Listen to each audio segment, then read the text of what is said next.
The first thing we want to cover, obviously, is the size of the shell. So this is a 12-inch shell. We're going to send all of the sizes of all the drums that we'll be converting to Pintec.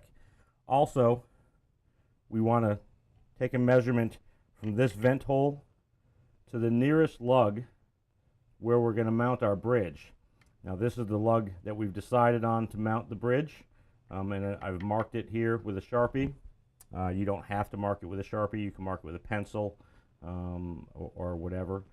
I needed it to stay here for video purposes and for it to be bright for video purposes. So I marked it with a Sharpie.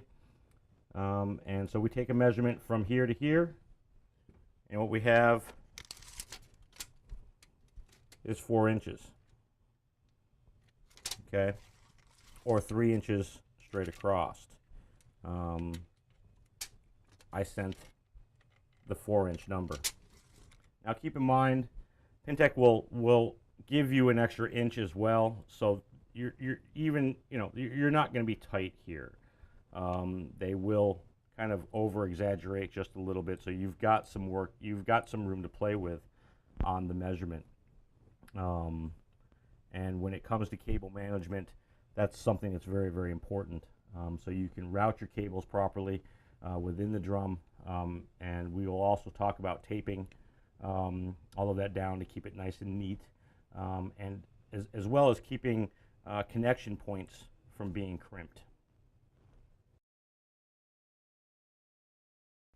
Okay, I want to talk about parts. What gets shipped with our MIDI conversion is a few things. We have 2 of the foam trigger pads, and you'll notice that one side is dark and one side is a light gray with the blue dots on both.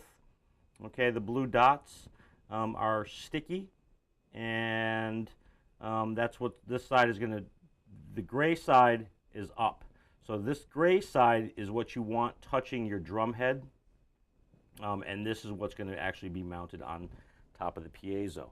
Okay, to remove the blue backing on the sticky, I recommend using a razor blade. Your fingernails just aren't going to be enough to flick that, so you just grab a razor blade and be very careful, obviously, with the razor blade. To just kind of flick it up a little bit and pull that off. It'll save you a bunch of frustration.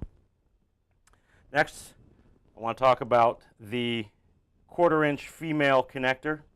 Now in this case we have this is a stereo. We're doing a dual trigger zone, so this is a stereo connection, and then we have the head and the rim connections, which both are marked, and this will actually insert into our vent hole when all said and done. Pintec also does a pigtail version where it mounts in the vent hole, and then you have lines coming out, a 2-channel line as well. Now, you'll notice that we have 4 triggers, 2 head triggers and 2 rim triggers. Now, Pintec sends all 4 triggers, basically giving us a spare trigger for each of the rim as well as the head. If something goes wrong in the install process, we have another trigger for both rim and head. If one is damaged later on down the road, we also already have one. They give us a spare. So that's very nice. Next, what we have is the bridge. Now, I've taken this bridge apart for the video, but this bridge comes screwed together like this. It'll actually have a piece of tape on the bridge, noting which drum it goes to, with a bunch of electrical tape along with that small sticky note on top of that. So the electrical tape I've set aside, and that's what we'll be using to do our cable management. And then of course this one's for the 12-inch tom.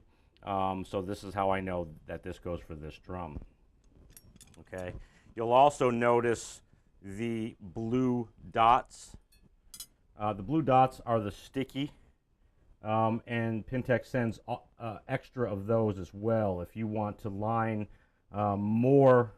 And why the tape is on the bridge is when you stick these two together, it provides a piece of rubber, sticky rubber, between the two pieces of metal, which cut down on all the vibrations. Now there's more tape, there's more dots that you can apply to even secure it even more. In this case, we're not going to need to because they are spread out far enough apart to where there's not enough touching for it to concern us.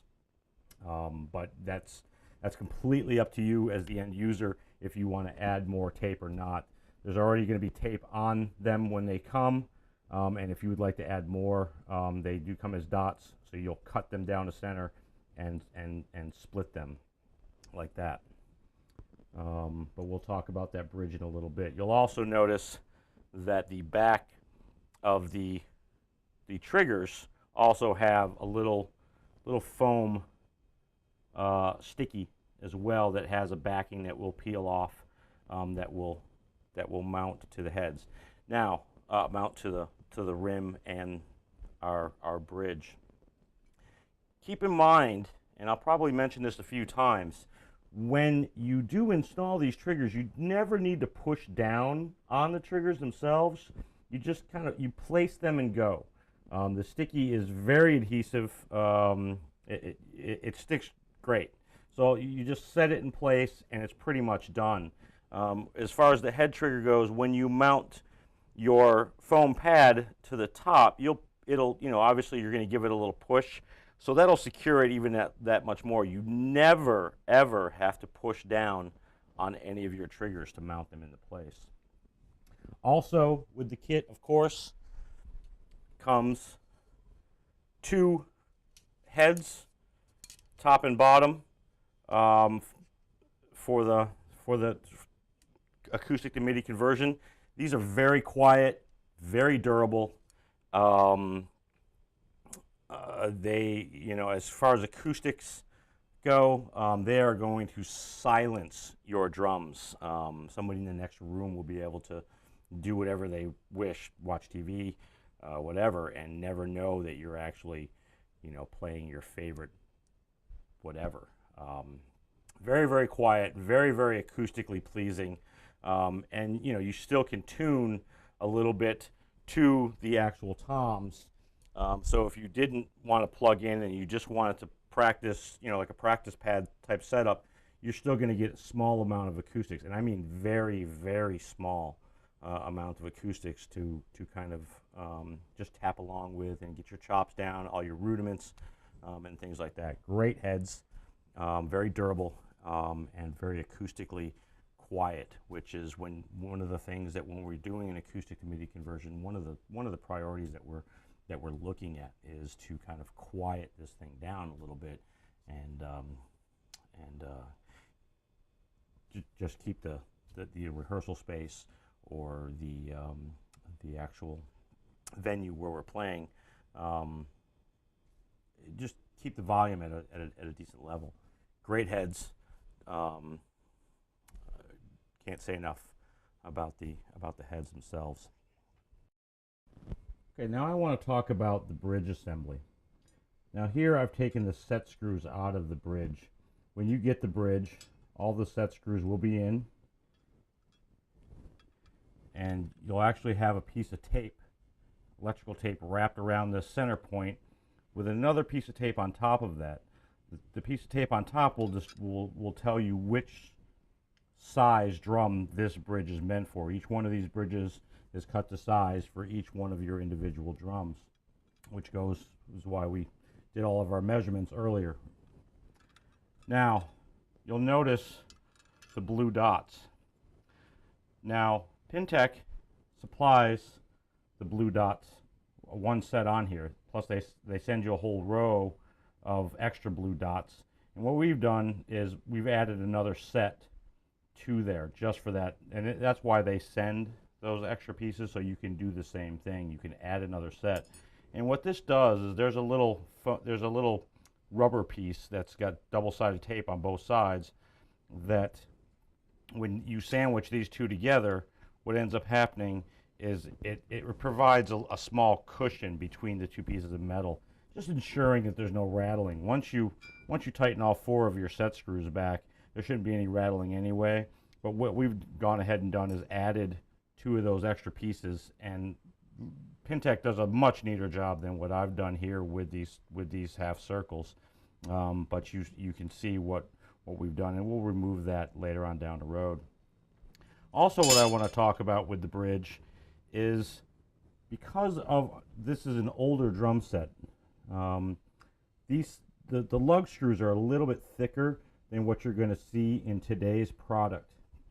Okay, so what we've had to do is we've had to file this groove where these set screws go into, and that's how they sit on our drum. These screws were a bit thicker than what the standard screw is. So what we did is we just had to file this down a little bit, and making sure that we took off equal amount of metal on both sides of the groove.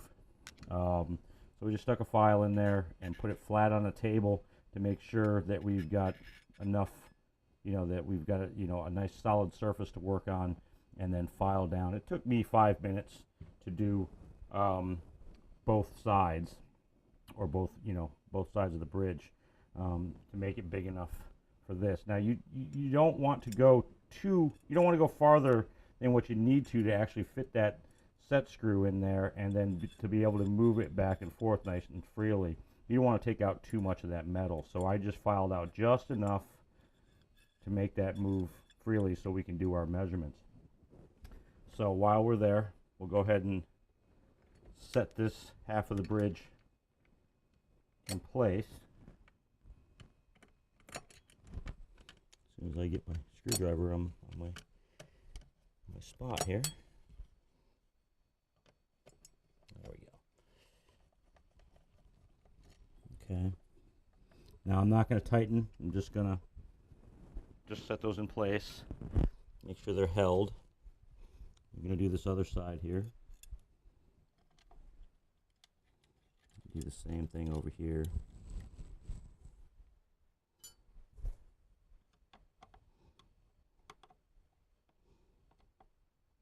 Just kind of snugging those up just a little bit, just to kind of make sure that they hold so they don't fall while we're trying to do our measurements. That should do it. Now, the rule of thumb is to measure, should be 2 inches from the top, from the top of the bridge to the shell of your drum. This ensuring that when this piece goes on here, you're going to be 1/8 of an inch. This is going to stick up above the head 1/8 of an inch, and you're going to use I'm pretty sure I've talked about this before, but you're going to want to make sure that you're using this gray side. I can't stress that part enough. You're going to notice that this side is a lot softer than this part of the foam pad. This side is a little bit more it's a more compressed piece of foam, where this is a little bit spongier, giving your head some play, and seeing that a good portion of this is going to actually be sticking up, and your head's actually going to be pushing down on top of this. The soft play is crucial. Okay, but we'll get to that. So first thing we're going to do is we're going to measure, just making sure where we want. Now I've done 5 of these drums already, so I know that at my highest point in this part here, I'm up as far as I can go, and that's exactly the 2-inch spot that I want to be at. I'm still leaving this one loose so I can do my final measurements.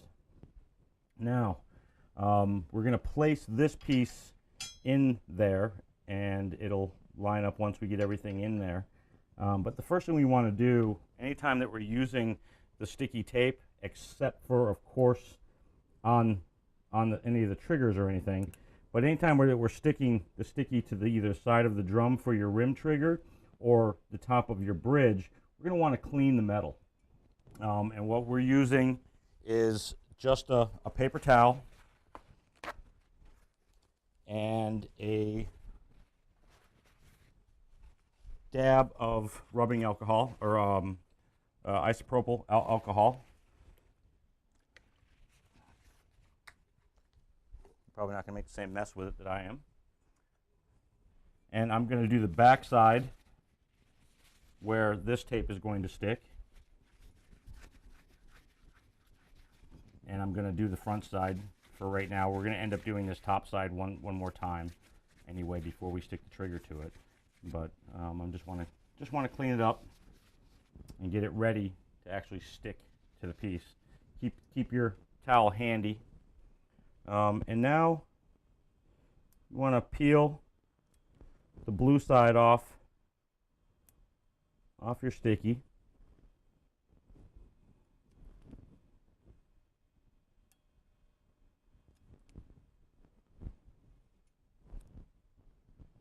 And just get it ready to actually stick your bridge center piece, excuse me, to both ends of the bridge. Now again, you're going to notice that this sticky has a good sized depth to it, not real thick, but thick enough to where it's going to cut down on any vibrations. Now what I'm going to do is I'm going to put the bridge in place just without sticking it, because I want to make sure that this part of the bridge in between, you can see I've stuck this before, in between these two here, this is where we're going to end up putting our head trigger. Our head piezo is going to sit right in here. So what I like to do is I like to make sure that this is the center of the drum. You don't want to go off to the left or right. You want a nice center. Now you can do it any way you'd like. You can measure. You can use your tape measure to measure out either side.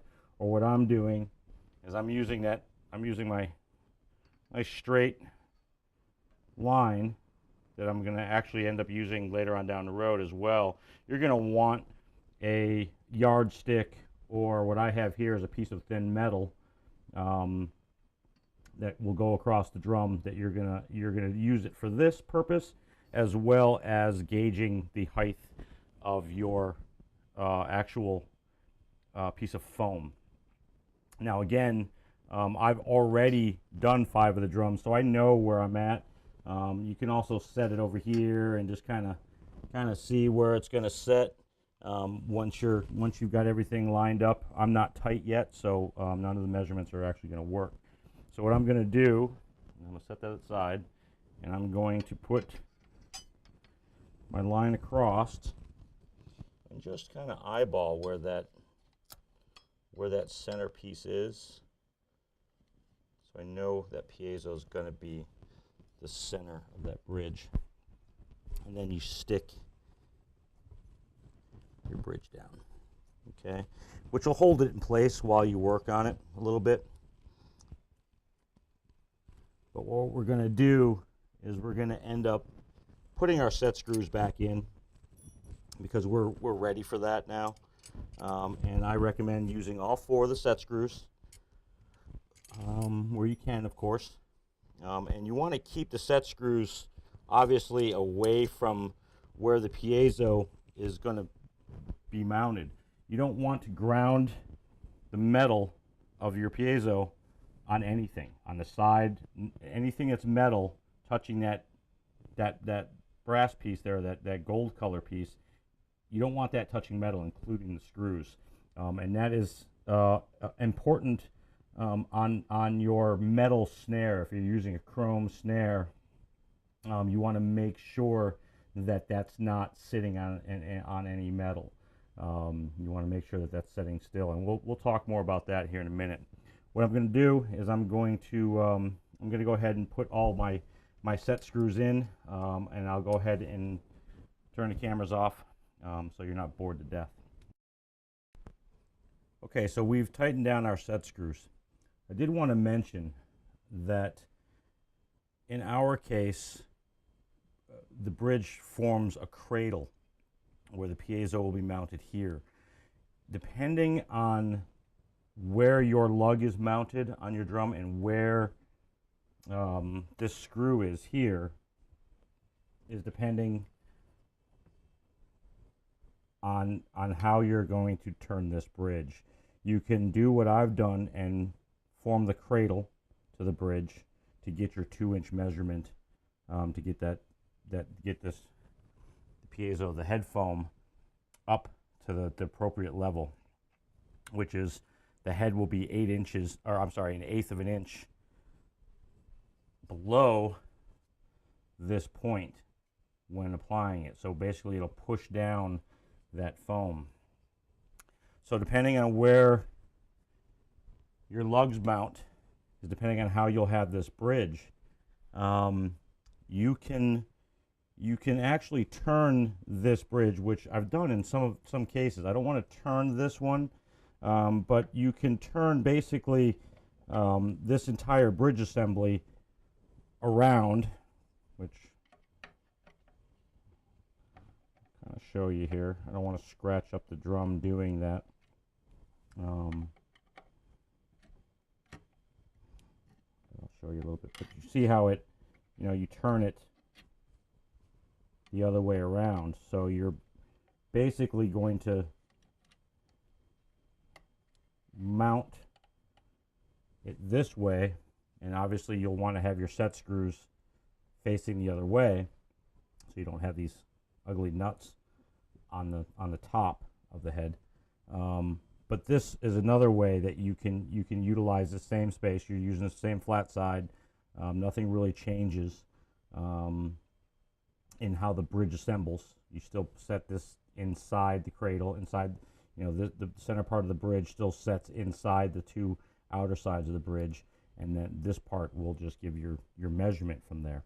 Now, in this drum's case, I cannot do that because I have, these are, double mounted screws, so I have another screw down here that will bump into this spot, and that's not what I really need to do anyway.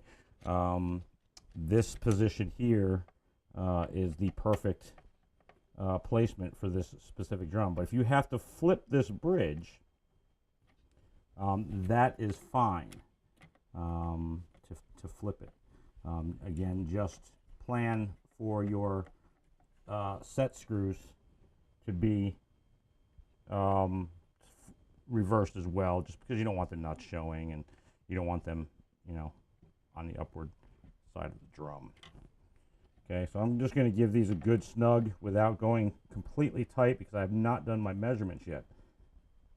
And I want to level as well. So the first thing I'm going to check is to see where I'm sitting on that 2-inch, which I'm perfect on that side and I'm perfect on that side. But what I'm going to do, I'm going to put a level across it just to make sure that my bridge is level this way as well as level this way. So in this case, I have 2 spirit levels, which will do the job for me. You can always turn yours back and forth, however, to accomplish that. So I'm gonna just make sure that's level. Know that my table may or may not be a little out of whack too. So that's perfect. So you just want to make sure it's, you don't want your PAs, you don't want your foam sitting at a completely cocked angle. You will have that piece of foam will be 1/8 of an inch into the drum head.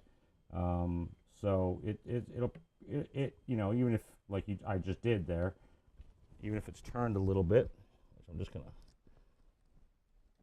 stop talking and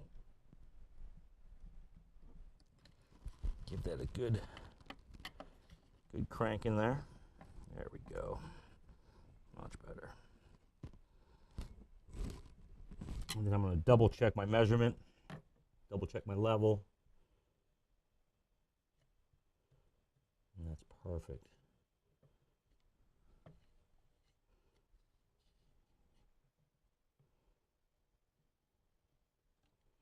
Pretty sure my table's a little out of line, but I'm just going to double check this one over here to make sure I didn't push it down. Yeah, I did push it down just a little bit. Crank that down. There we go.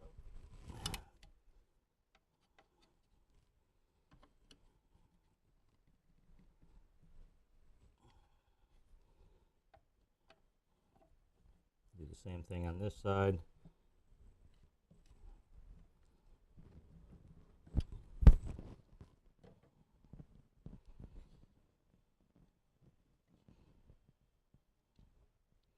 Okay, good. I'm good with that. Now, time to mount our center piezo. And I'm going to put a little bit more alcohol on our towel.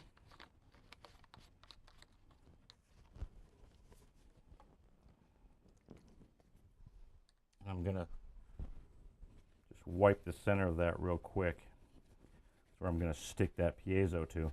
Now, when sticking the piezo, always keep in mind you don't want to push down on the piezo. There's no need for it. The sticky is it's sticky enough that as soon as you apply it, it'll pretty much hold. And then when you put your foam pad over top of it, you don't have to push down on that really hard either. So it's going to stick. You're going to be fine. You'll put your head on. Everything will be flattened.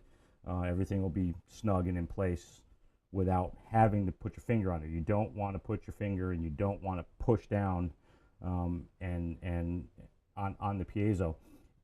And you don't want that brass or that gold metal there.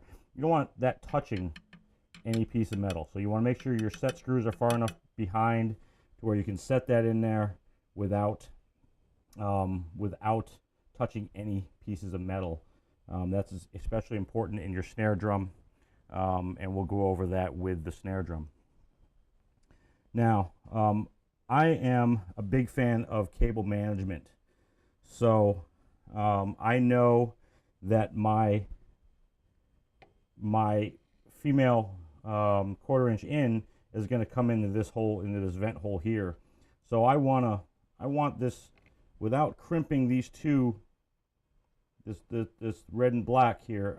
You don't want to go this way and then have to bend that back, unless of course that's what's going to work out. But you see how that's kind of at an angle. So what I would rather do is I'd rather do all my cable management off to this side, and then when I tape it up, I'll make sure that there's no crimps and there's no hard bends in the line.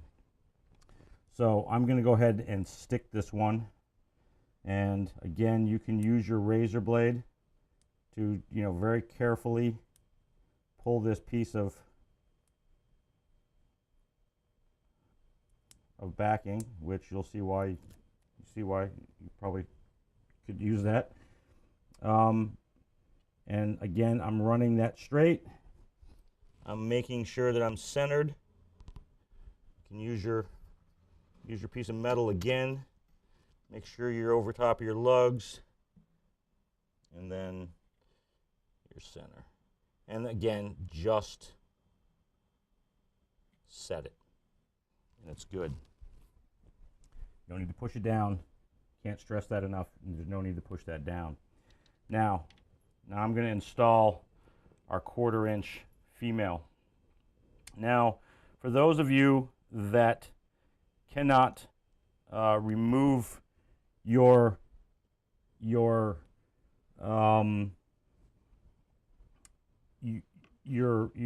grommet here, or don't want to remove your grommet, there are pigtails to where you can where the wires will come in through that same vent hole, and you won't have the same mounting bracket. It'll just wire tie, and you'll have pigtails sticking out to where you plug in your cables.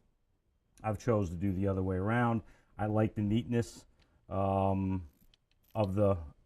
using the vent hole, and I just think it's it's just kind of cool anyway. So plus, for cable management, I like the idea of just plugging in the drum.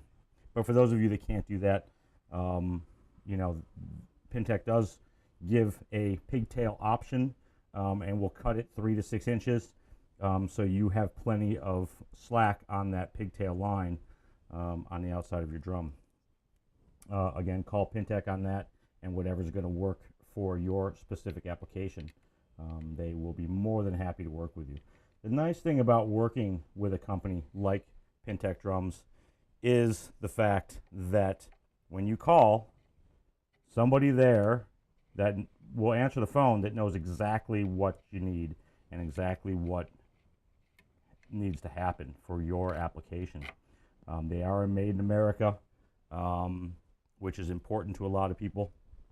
And, it's nice to be able to call and the person that picks up the phone knows exactly what's going on in manufacturing end of things, and has done installs, for the last 10 plus years. So they know exactly what your problems may or may not be, and they're always available for that. So you saw we put the washer on, we put that nut back on, we've actually just thrown our 1/4 inch female into our vent hole. Okay, and I'm just going to snug that finger wise. I'm not going to put the open end wrench on that yet, just because I want to make sure that our cable management is squared away, so I can turn this back and forth and make sure that I get the right length on the cables, or the right bend in the cables to do my cable management. So the next thing we're going to do is we're going to remove our lug screw from where we're going to put our rim trigger. Okay, and the same thing goes for the rim trigger. You have sticky and then your piezo side. Okay, so your sticky is obviously going to go up against the drum, and the lug screw will go right through that hole. So let's do that now.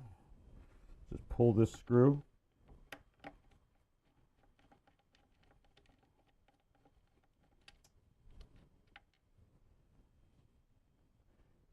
Go ahead and apply.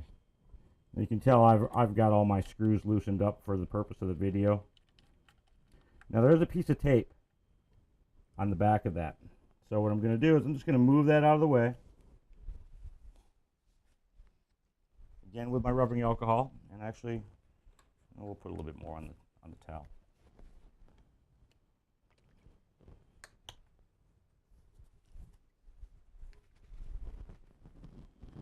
And I'm just going to wipe where that sticky is going to end up sticking. Now when it comes to this one, you can tape it down. I've left, when I do my testing, I don't stick that one right away, just so I can do all my testing prior to actually sticking it. If you do have to remove, for whatever reason, if you have to remove one of your piezos or sticky tape, get yourself a razor blade and just get up under it and slowly work at that piece of sticky. Same thing with the backside here. Just slowly grab that razor blade and slice that off, and then when you have this in your hand, you can clean off the residue. And the same thing with wherever you have it stuck to either the metal or the side of the wood, you can clean that off again and re-stick it. Pintec supplies plenty of these extra dots as well as the blue dots. So if you do need to re-stick it or take it apart or whatever the case may be, you have all the tools to do so. And again, we have extra just in case we've damaged something here, or if we damage something down the road. I have a head trigger and a rim trigger still left over. All right, so I am very sure, so I'm going to go ahead and remove that piece of sticky tape. And again, you can use the back of a razor blade or X-Acto knife or whatever you're comfortable with. And I'm going to set this rim trigger in place just like that. Okay, and now I'm keeping in mind my cable management and what I'm going to want to do with it as well as I'm doing this, and that's something that you're going to want to keep in mind while you're doing your conversion as well. As you're going to want to keep your cable management in mind as you do the process. So knowing what I need to do and where I need to be is crucial to my process. And to the cable management aspect. So now we put on one last piece with the foam piece. Now again, we have the gray side and the black side, or a darker gray. This side's pretty durable. It's a harder piece of foam, and this is pretty soft and spongy. The spongy side is up, touching the head, and this other side, the harder side, is going to go down on top of the piezo. So we're going to remove that blue dot, and then we have sticky side there, and we're just going to set it right on that trigger, making sure we, cover it round, and that'll do it. Don't need to push down, don't need to do any of that. The head will do all that work for us. So what I'm going to do now is before I put any heads on and before I take this piece off, what I'm going to do is I'm going to test both the head and the rim triggers through my module before I close this drum up and send it on its way.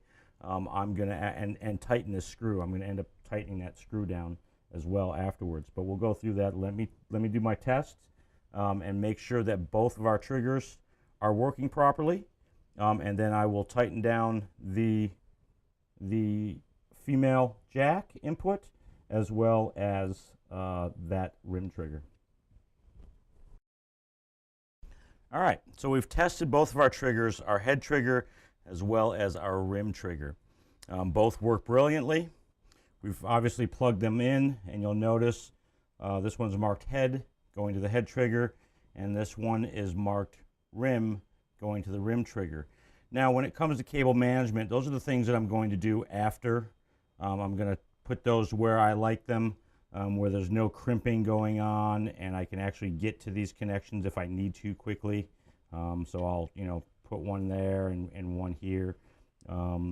And then do the same thing with the rim trigger, just to keep them nice and neat and out of the way, and keep the cables away from one another a little bit, so I'm not getting any re-triggering. Just a little bit. You're not going to get any of that anyway. I just just something that I'm being particular about. One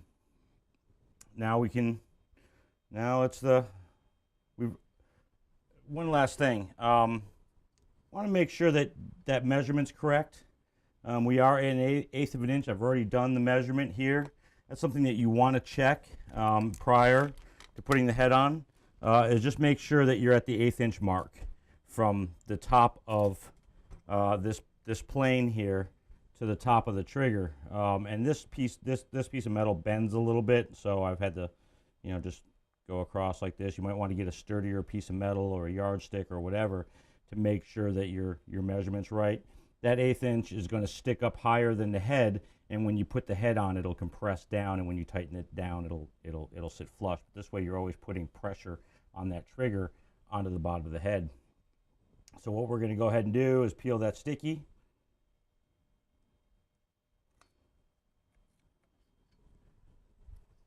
And it's time to put our Pintec mesh head on, which again are very durable, and they give a great, you're not going to get a whole lot of acoustics out of them, which is the point, especially in recording purposes. You're not going to get, or in a rehearsal space, or in even a gig setting, you know, you're not going to get a lot of acoustics bleeding back into the mics. You're going to get a nice tone that's coming right into the board out of your processor, whatever you choose to do. All right, what we've converted here is a 22-inch bass drum. Now, what Pintec recommends with a 20-inch, 22, even an 18-inch bass drum, your bass drum is a single zone trigger. With that size of a drum, with this being a 22, you're going to get a lot of slapback, is what I call it. Basically ripples when you hit your beater up against the center of the bass drum head. It's going to come into the edge and then back out from the edge and create a slapback on your trigger. Now, Pintec triggers are very, very sensitive, and a lot of it you can dial. You're going to dial it within your module, but with that size of a drum, you're going to get a massive amount of slapback off the head. It's going to ripple back into your trigger. Pintec describes it like dropping a rock into a bucket of water. It ripples from the center out and then back. So to stop the slapback from coming into your trigger, what you're going to want to do is you're going to want to install that trigger 2 inches from the outer edge of the rim along your bridge line, of course.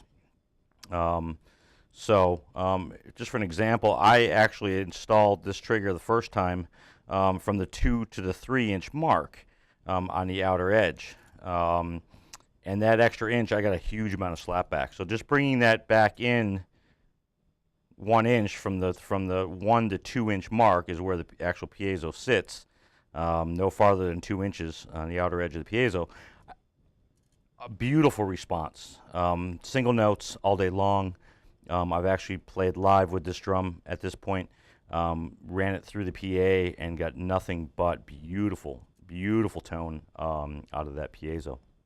So again, with your bass drum, because of the size of the head, you're going to want to bring that piezo 2 inches from the outer edge of your bass drum rim, your edge of your drum here, and come in 2 inches from the 1 to 2 inch mark, and that's where you set that. All right, enjoy.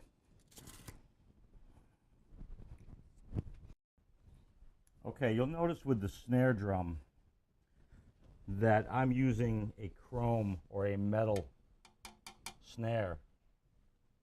What you want to make sure is that you don't ground off the piezo on the side. So what we've done here is Pintec sends extra of the white dots that go underneath the piezo, little white two-sided taped dots. What we did is we doubled those up to make sure that we're not getting any grounding on this point here. This part's fine. Everything, you're supposed to get some ground, or some connection anyway for the rim to activate that trigger. But you don't want to ground off the actual piezo itself onto the side of the snare drum. Otherwise, you'll get a cancellation. So make sure when you're testing, I would test this drum before applying the head or anything else, and test your rim trigger with your module, and just make sure that you're not grounding off on the metal. Usually it won't be a problem, but if you are seeing that problem, that's what we did to resolve it, and it worked brilliantly. I've already gigged with this snare, and it's phenomenal. The response on the snare through my module, and I'm not even using one of the nicer modules. The response on this snare was phenomenal. So again, enjoy.